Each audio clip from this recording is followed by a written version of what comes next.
Pourquoi cette nouvelle liste MeToo est à prendre avec des pincettes? On vous explique.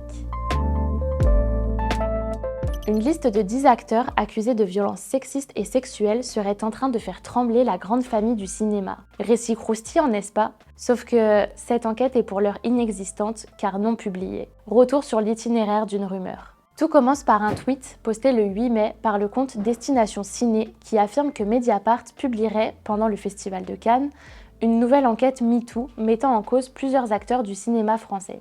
Sauf que Destination Ciné, ce n'est pas un simple compte de critique de cinéma. Selon une enquête de Mediapart, le compte créé en 2012 a pour objectif de démontrer que certains films soutenus par des financements publics et la presse de gauche seraient des échecs en salle dans le cadre d'un combat politique contre la culture woke et l'extrême gauche. Pourtant, ce simple tweet réussit à susciter l'intérêt de plusieurs médias qui reprennent l'information sans la vérifier. Le 5 mai, c'est par exemple au tour du Figaro.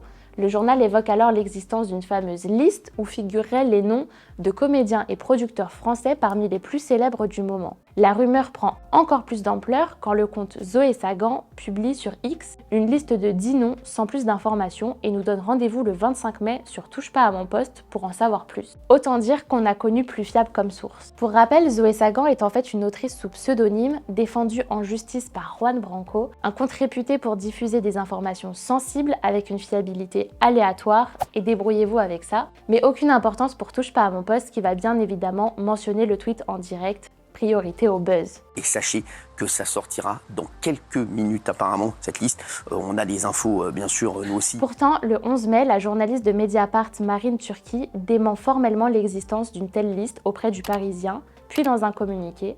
Elle explique au journal ne pas savoir d'où vient la rumeur, mais qu'elle est infondée. En attendant, si le sujet vous intéresse, on vous conseille plutôt de vous concentrer sur de vraies enquêtes journalistiques, comme celle de Libération, publiée ce 10 mai, sur la nuit qui vaut un procès au patron du CNC, Dominique Boutonnat, ou l'enquête de Télérama sur Dominique Besnéard, l'agent trouble du cinéma français. Leurs informations ont, elles, été sourcées, recoupées et relues. Pour plus d'infos sur les médias et les coulisses de la fabrique de l'information, rendez-vous sur arrêtsurimage.net pour découvrir des centaines de contenus gratuits ou profiter du premier mois à 1 € pour débloquer un accès illimité à tous nos contenus.